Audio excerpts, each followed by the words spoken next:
Welcome back to the podcast, friends. Today I have another special guest. I keep saying that every week, but every week it feels like they just get more special and more special.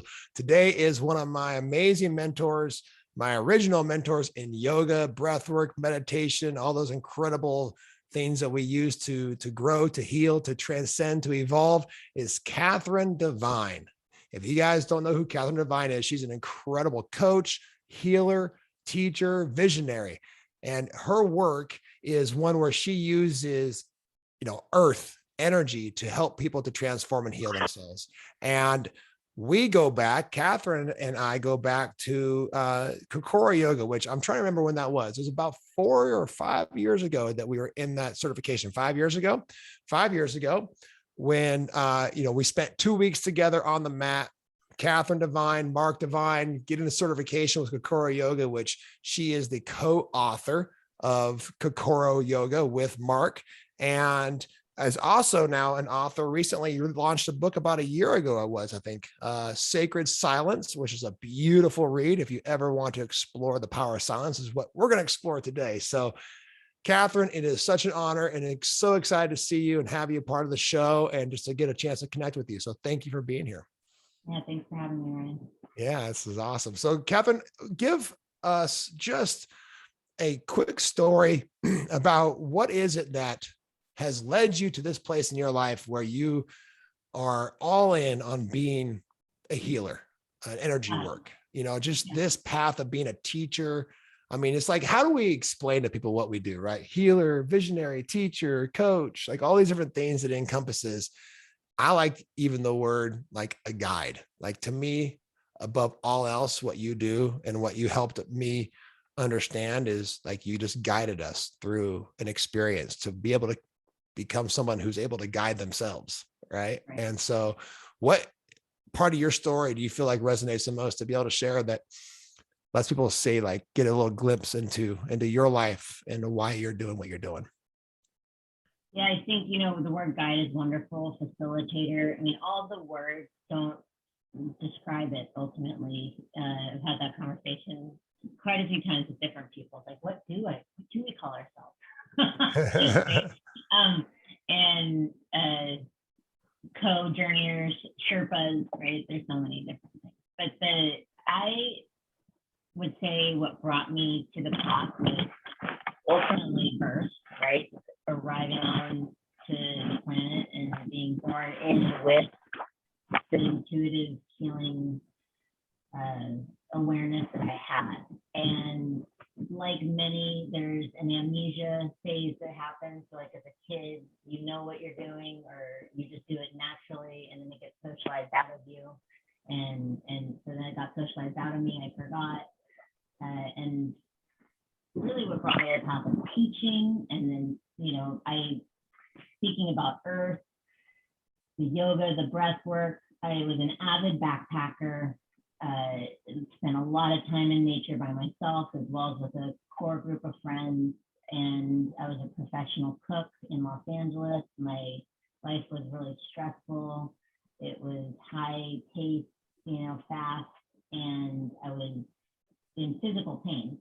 And so what ultimately really got me there was I got conned out of all my money in a couple years into being in Los Angeles, and I landed in Encinitas, California, where my family is, and went to a yoga class with my very first teacher that I did my 500 hours with. And there was something that got awakened in my heart that day in that class, a remembering.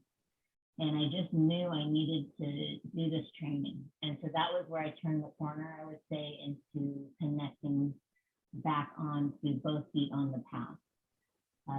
And then just the journey of teaching. So I've been teaching now for 20 years. I've had different activations around the healing work. And I will say that I've actually resisted it quite a bit when it comes to doing intuitive healing work, facilitating space for people.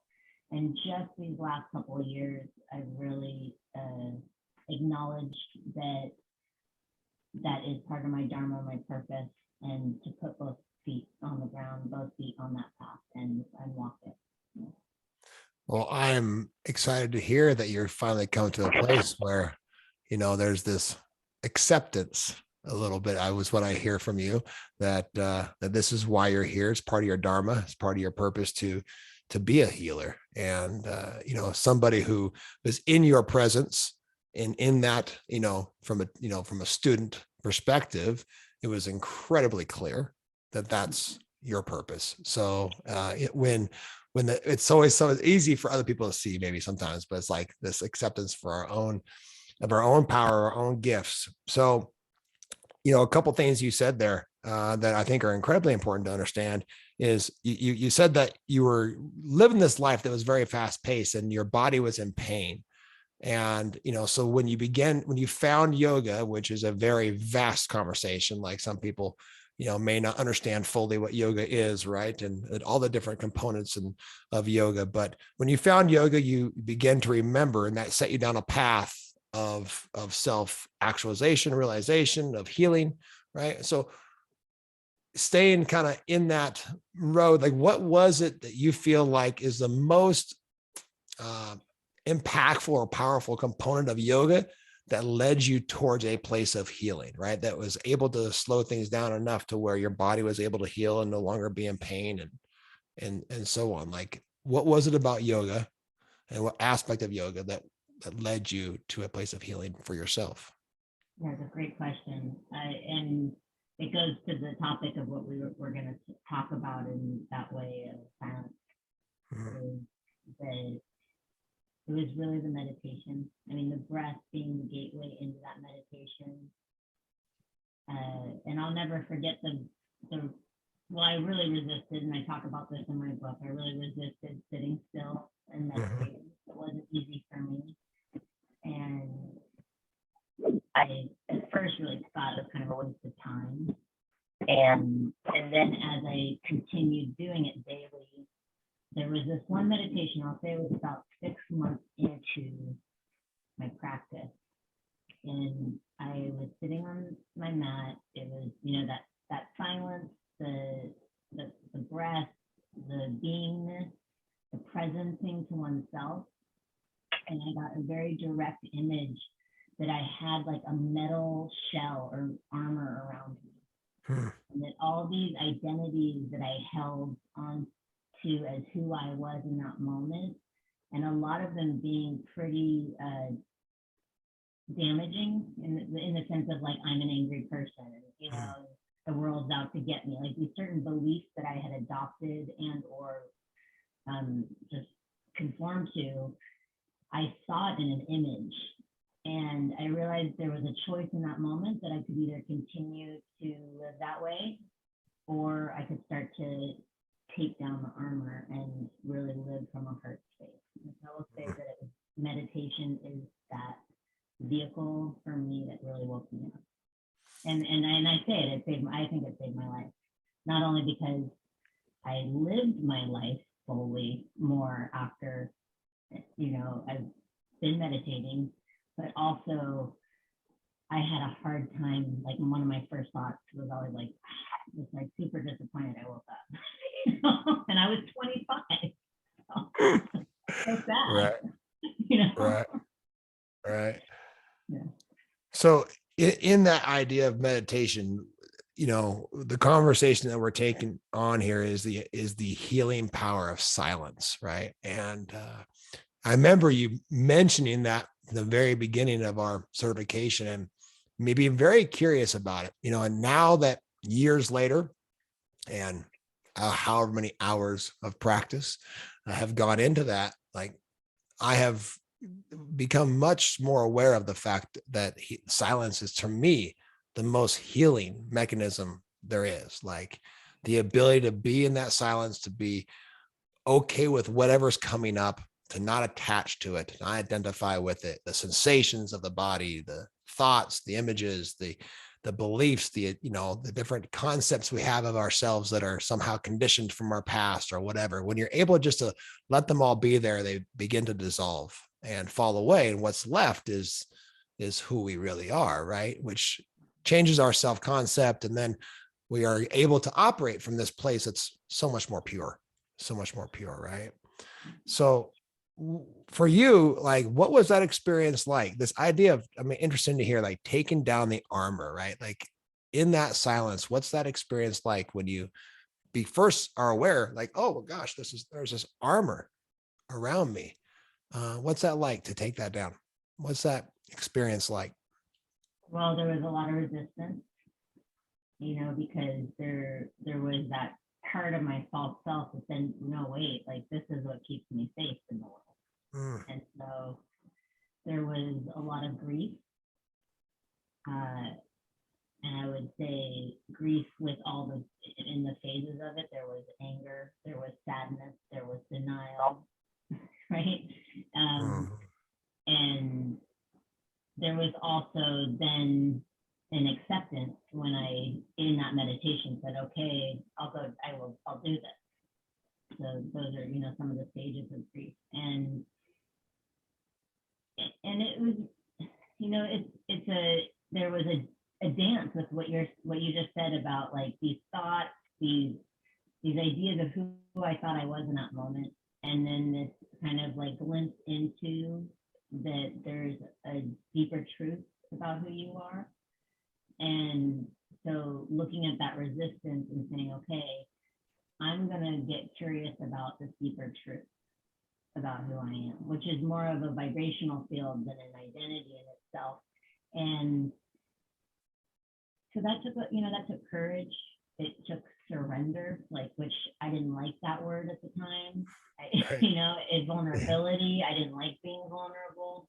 All those, so surrender, vulnerability, and kind of putting my palms up to, the universe and saying, okay, I got it. And I'll say that, as a small kid, I went to church and sang in the choir by myself for years. Like, I really loved being at church, and my family didn't go, and I went by myself. And I think there was also a remembering of this connection that I was part of something bigger, and that was more true of who I was. Mm, that's beautiful. Yeah, that's remembering. And you said that from the very beginning too, right? When we kind of let go of the things who are not remember who we really are. So what is it about silence? Like, could you give me as somebody, like pretending like I don't know anything about it, right? We're day one of Kokoro yoga. We're back on the mat together in person. And you are, giving us a taste of why are we here? What are we exploring? What are we seeking and why? Right. So like, what is it about silence that makes it so transformative and so healing? That's a great question. I will first say that what I would say is we're not here to seek, we're here to remember. I Mm, think that the seeking, the looking for something is a distraction mm, uh, to the path and the practice itself. And with the power of silence, what I would say about that is we live more and more. I mean, my goodness, like again, when I started, like, the internet wasn't even really, it was a spark of a thing, but it wasn't what it is now. Just everything that technology is. But we live in a very fast society at this point. It's loud. There are images, sounds, so much coming at us all the time. mm, And it's a lot for our capacity to process. And so we're having to filter constantly all this information and how it lands in our subconscious as well as our conscious it affects our lives, it affects our days. Like we can hear a song, we can see an image that might actually, if we're not aware of how we're feeling or how we woke up or what happened, 5 minutes ago, it can turn our day into a good point or a more negative point. So I'd say that that's part of the silence being so healing because we start to notice our reactions to the stimuli. And noticing reaction helps us not be reactive and take more action. And in that, when we're able to be in action, we're more in free agency if we're in connection to our true self. And being free agents in that connection allows us to live more in alignment with our truth instead of where all the stimulus is trying to point us, right?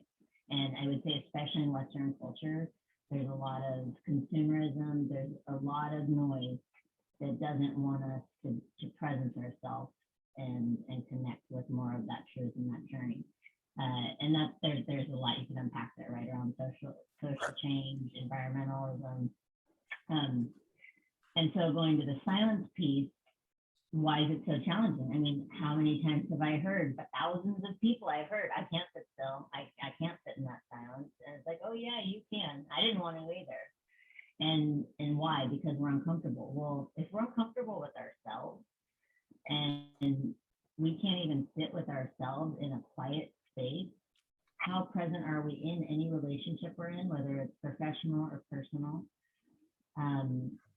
You know, again, are we being agents in positive, and positive not great might be the world, but being more of an elevating force in this world versus playing into what's happening and possibly doing damage to others, to ourselves. So that silence kind of, it starts to erode that I can't sit with myself. I can't even sit still, and then getting to know oneself so that, you know, again, we can be present, we can actually get to know another human being, which connection is so important.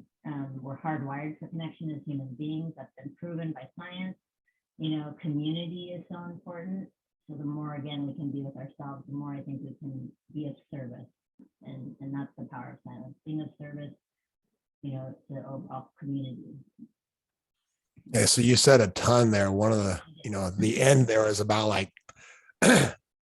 enough time in silence, eventually, potentially, you might even find your calling, right? You find meaning and purpose in life. But to like scale back to the very beginning of what you mentioned, you know, one of the things that we do within the work that we do with integrated performance is to understand be very, very clear. We do an inventory of like, what information are we taking in? Right. And so that's, you know, screen time, obviously, social media, news, even the music. You know, I have now done enough work personally where it's like the other day, my wife and I watched a show, The Modern Family. Like we don't watch hardly any TV, but when we do, we like to laugh a little bit. We should put like a sitcom on of some sort, right? Seinfeld or Modern Family or something. And the next morning in my meditation, I see Phil Dunphy. I'm like, oh, what's Phil doing in here?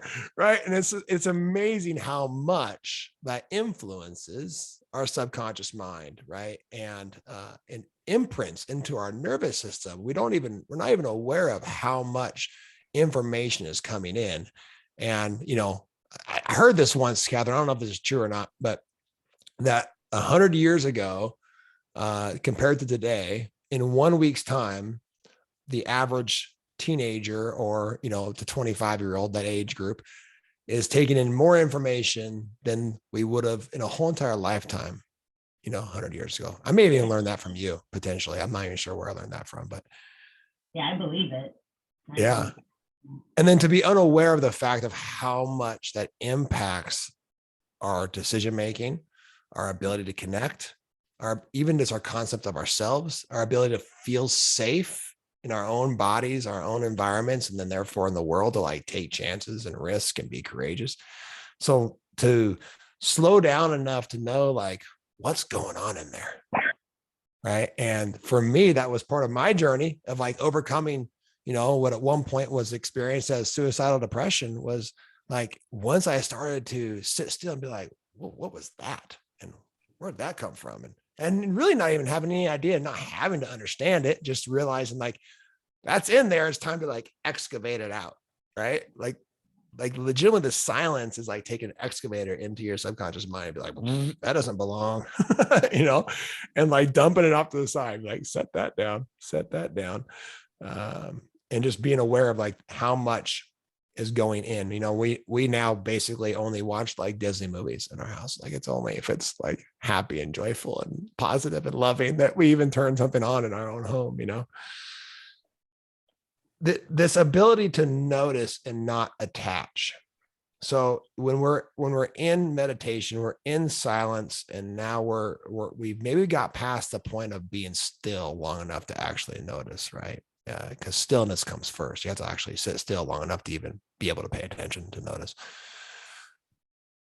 You know, what is that I mean, people talk about like non-attachment, and letting go and surrender, and to be curious, and all these different things, all these words that we had thrown out. But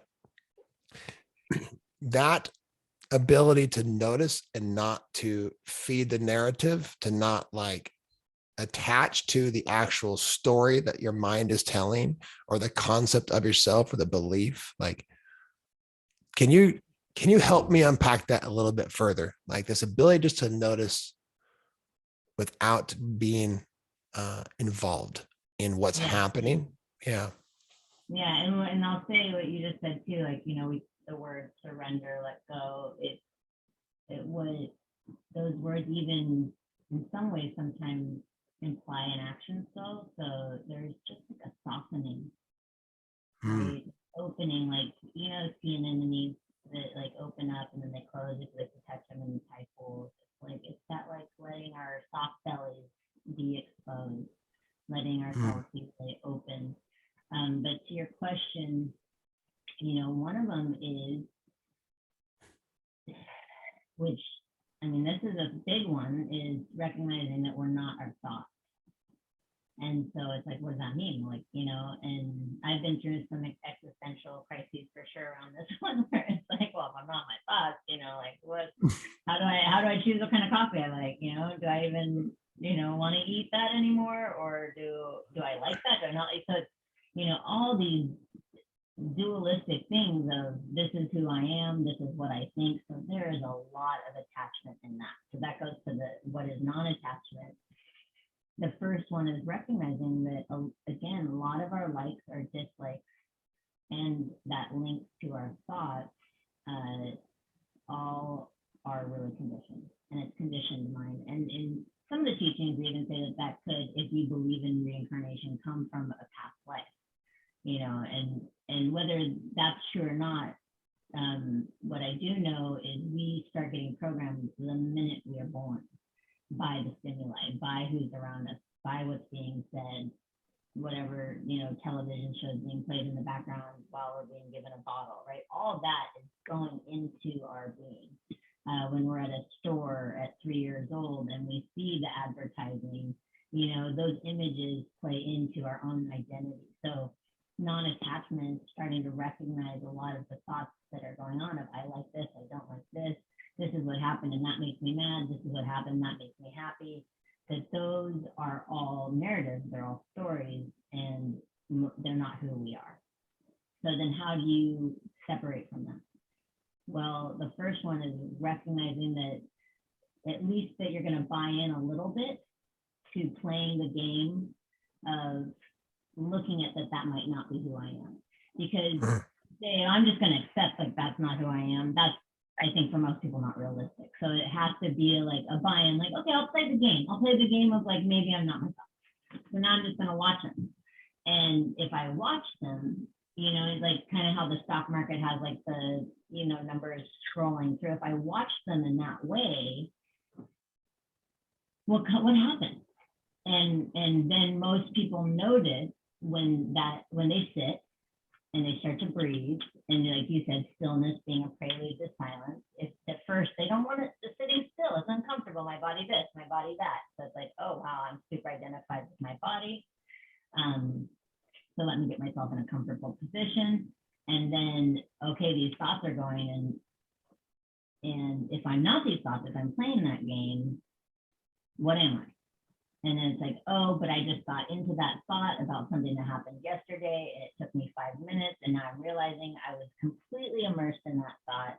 Let me come back to where I am right now, and that's sitting here, whether it's in a chair or on a cushion, yoga mat, and go back to this game. I'm not my thoughts. That's the practice. That's the prelude to meditation. That's the prelude to stillness. And for most people, not everybody, they do that for a while before they're ever going to experience any sort of meditative or still state. Does that answer your question, Ryan? Yeah, 100%. Yeah. Oh, thank you. And understanding, like, for for a lot of people, I've been noticing, I've been teaching a lot more meditation here locally in Spokane. It's like there's this idea that like breath, especially too, is some sort of experience. So like I did that once, or like taking a meditation is like a loving kindness meditation, or feeling gratitude. Like that's a nice experience. That's a really good thing to like, allow for yourself, have, an experience or a moment of gratitude. But we're talking about in getting to this place of it, of silence being healing, is like getting beyond, like there's a silence beyond the silence. And to get there, it's a skill. It's a skill that needs to be developed, of being able to be still, to notice, to just allow without attaching. And eventually your mind becomes to a place where it goes to a natural state of that stillness and wonder, where you're like, oh, that's what silence there's in it. And it becomes visceral rather than this auditory thing. That's, I think, the shift of understanding, like when I'm in a place where I'm like, oh, that's right, that's who I am, that's the truth of me, it's a visceral experience of complete silence, rather than, oh no, it's quiet out. Like, no, it's quiet in. It's quiet in here. What's the impact? And I know we've already kind of touched on it in a couple of different places. And I know relationships is huge for you. Communication is something that you are a master in, and so, so much of our world is based upon connection, and two people being able to converse. And I often say this jokingly, I think I've already said it a couple of times on the podcast, that it's amazing to me, as much now that understanding more about the human experience and about how each and every individual's experience of life is completely unique to them. Like, it's almost amazing that two people can sit in the same room and not kill each other. Because it's like they see in the world from two completely different lenses, right? You know what I mean? So when we do this work as a leader, as somebody who's a leader, meaning I'm a parent, I'm leading my children, right? I'm a leader of a team. I have businesses and I'm leading my teams, or I'm a coach and I'm leading a team, an organization, whatever that may look like. Like, what is the impact of doing this inner work and being able to use silence as a way to create more connection to ourselves, therefore to others? Like, what's the impact of that in our relationships in life? Because I think that's one of the main pain points in a lot of people's lives, is wishing they had stronger, more authentic, more rewarding relationships, whether it be with significant others or their kids or otherwise. Right. Yeah. Well, you put it there with the, two people sitting with completely different worldviews. One of them is that if we can presence ourselves, so that understanding, and it's interesting about the silence being visceral in that way, that there's an expansiveness to it. And so that's also a piece, right? That this expansiveness, it's a vibrational field of presencing oneself too. And that may or may not land for some people, but when we can do that, going to interpersonal dynamics, a lot of people in conversation are either waiting their turn to say what they think, and then again, like especially if it is, like you said, with a spouse or a business partner, where if you're in a disagreement, am I even listening to somebody, or am I just waiting to make my point? And a lot of people unconsciously are just waiting their turn. And so that's one of the powers of having the practice of stillness, silence, is to be able to actually arrive in a space recognizing that there is going to be differences. There's going to be the different worldviews, but also the different vibrations of, like, I'm Catherine, you're Ryan. Like, we show up visually different in this world. And visually, what I mean in that way is that, ultimately we're just matter being reflected by light, like everything is, like from that microscopic, it's a vibration. And so if I can presence to your vibration, my vibration, and listen from that place, we're gonna have a really different conversation. And, it's said by many great teachers, masters, I'm not making this up, but listening is probably the most healing medicine you can give to another human being, to truly listen to them. And that takes presence. And so in communication, when we listen and we aren't waiting our turn, we aren't formulating this next sentence to keep the conversation going, people feel it. And if we take genuine interest in what they're saying and try to understand, although like, can we, that's, that's a philosophical question, I think, if we do ever truly understand another person's reality. But we can attempt in that connection that gets built from heart to heart, being to being. There is a richness and there is opportunity for not only healing ourselves, but others if you're in a group. So communication from that point, if I recognize that I'm listening and I hear what words are being said, but then I can actually hear the tone, the quality, the pacing, I notice the person's breath, then I'm most likely also going to hear maybe what's being said underneath. And checking in with that, not to make assumptions, not to project or transfer my own stuff onto someone else, but checking in like, okay, I heard this is what you said. That takes presence to even hear it. I'm also picking up on this. Is that true? And that can deepen a conversation really quickly, because the person can respond, no, that's not true at all, and they may not even be conscious of that underlying thing, and or it's not true at all, and I am just projecting. And so just checking in with that, but then, oh yeah, that is true. If they were kind of unconscious of that underlying statement over the words or under the words, then the conversation just drops into like some real talk.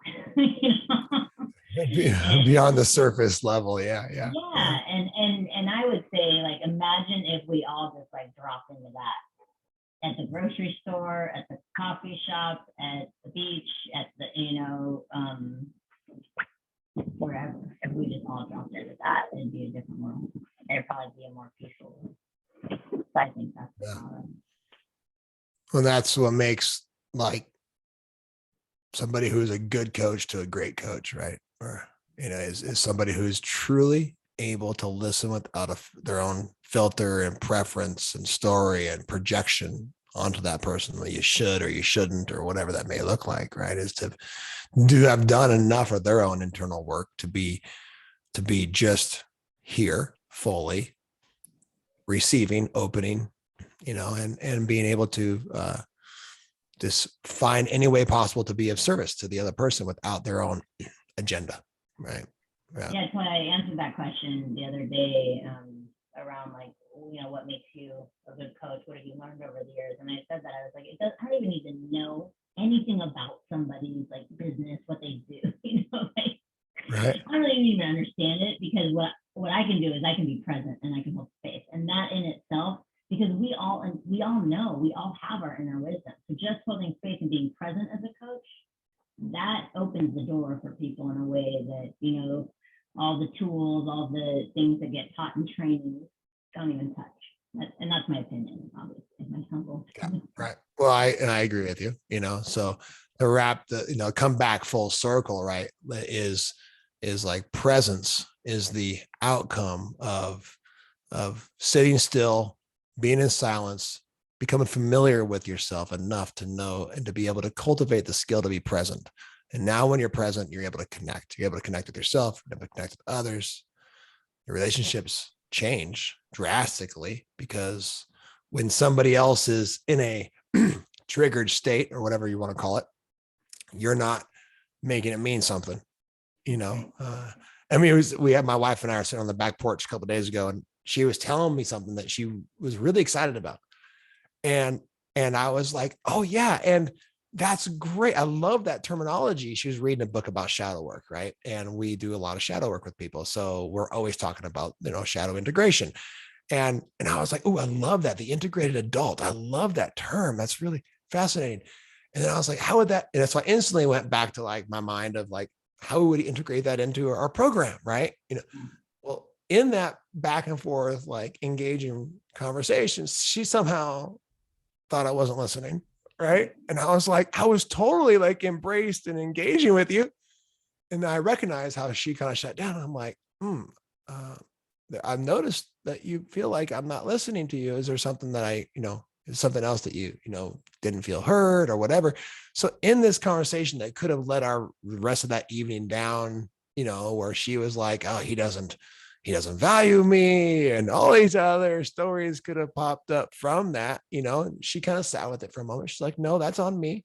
You were totally present and listening and engaging and receptive to what I was saying. And I'm not sure what that was. And so we kind of just were like, look at that. And showed that little moment compassion where she was, for whatever reason, feeling like she wasn't heard. But then, I didn't make it mean something that she felt triggered, like this back and forth play, right? That could easily then just turn into like, we don't even know where it all came from. We got in a fight, don't even know how it happened and how often that happens, and especially marriages, but in relationships in general, where if we're both online enough and present enough to be like, oh yeah, there was a disturbance there. I'm curious about what that was. That curiosity comes into play. And then we're able to come back in the next moment and be present again, like actually present again with each other and be like, okay, now we can move forward. Now we can move forward. Yeah. I really appreciate this. This is a conversation I think that needs to be had more often, where we're trying to find ways to get this type of work into corporations, into leaders, to where, the idea of, doing more is not always the answer, whether that be more physical training, or more, management training, whatever, but like the real work could potentially come, and the real genius of interacting with the world and each other, and the healing component of it is like, if the more inner work that we all did as a leader or as a organization, like we would just find the answers would be exposed, and we would be able to collaborate and create things that aren't able to be created without that type of practice. So I just think it's so incredibly important to continue to have the conversation and continue to do the work that you're doing. So I want to thank you for that. And I want to hear from you, like, what is up front for you? Like, what are you right now working on? And what are you excited about? What's up front for you? Yeah, I'm in a transition right now, which is exciting and also a little, I'm in the unknown in many ways, which is taking a lot of trust and it being in the flow, and I would say a lot of faith. I just graduated with my master's in transformative leadership. So to your point of the leadership and the connection, I just want to say one thing I really walked away from those 2 years of studying is, yes, if we could in organizations presence a little bit more and recognize that connection, and that we want to be in partnership, not domination, to get away from some of that domination model, and be more in conscious capitalism, because capitalism is not going anywhere anytime soon, right? So if we're going to be capitalistic on a global scale, let's be conscious about it. Let's be, again, in partnership, not only with other companies, with other people, but also with our environment, and recognize that the environment isn't outside of us, it's part of us. Like, we are those trees, we are that water. So that's, I think, part of what excites me about where I'm going next is, I've always been kind of a, closeted environmentalist, in the sense that I've never protested or done anything really publicly around it, but I really, in my heart and soul and being, believe like the earth is the medicine, and the more that we connect to the earth, the more that we understand the medicine of being present, because the earth is just a generous being and gives and gives and gives. And so recognizing the partnership with the earth. So I think that is part of, I know that's part of what I'm up to. I don't know how that's going to take shape, whether it'll take shape in writing children's stories, helping kids, because these next generations, to help them connect to the whales and the trees and the water and the bees, and the importance of that interdependency. That inspires me. It also could take form in more speaking about it. And then really the healing work, though, that's where I'm putting, you know, just in the last couple of weeks, Ryan, I had that deep breath, prayer, meditation. Okay, you know, I'm putting both feet on the path. I've resisted this really for 16 years, since I first started seeing energy, feeling it in my hands when I was teaching classes, recognizing that I was facilitating space to come back, people to come back more into alignment, and then also activation. So help knowing that I can, because of what I've been gifted through my meditations, through my time in nature, that I can help facilitate space for people to be activated into more presence, as well as alignment, and meaning alignment, those different bodies, the energetic, mental, the emotional, the physical. And so for the first time in my life, I'm offering that. and I'm doing it on my own. I'm not doing it, you know, through let's say a Trojan horse at another company or another organization. Just really kind of opening up my arms, my heart to the world, and saying, you know, like, here it is, let's do it. And so that, I have a feeling, will evolve in the different ways. Right now, that's just one-on-one sessions. And then, you know, like, I've done work with people where I spent the whole weekend with them doing energy work and healing. And, you know, those clients are like, that changed my life. That was transformative. So I might do more of that kind of thing, where I actually will set up space for somebody for a couple of days, and it not just be an hour, hour and a half. And then also some sort of group holding space. And yeah, so that's what's ahead. And I know it's not super descriptive and finite. However, I don't know if I ever will be quite in that vein of, this is what it is, and it's, you know, this is how it's going. I think it'll always be evolving and changing. Yeah. I'll say one other thing. What I have recognized with some of the deeper work I've been doing on my own is that the whales and the redwoods, you know, particularly the humpback whales for me, and the redwoods, like, there are record keepers. So there's something about that message I want to get out. There are record keepers. They're wise beyond where, you know, some of the wisdom humanity feels that they hold. And if we can help sustain their environment and help them thrive, it's going to serve us in ways that we can't even fathom. Like, I don't know what that means. I don't even know how, but I just know that that's true. So that's been some of my deeper work. Yeah. Yeah, that's beautiful. Well, I'm just grateful that you're, you know, staying the course and doing the work, because I know how impactful, you know, your work is, as being someone who is one of your students and experienced that personally. And I love the fact that it's unknown, because that's where we get to make shit up. All right. We get to decide as it shows up, and just allowing for the universe to surprise us. So I'm super excited to watch you and for the whole thing to unfold. And, you know, if there's any way that we can support you and to see that to come fruition, then let us know. So thank you so much for being here, Catherine. And it's been a pleasure. Yeah. Thank you, Ryan. And likewise, if there's any way I can support you guys, please. Yeah, of course.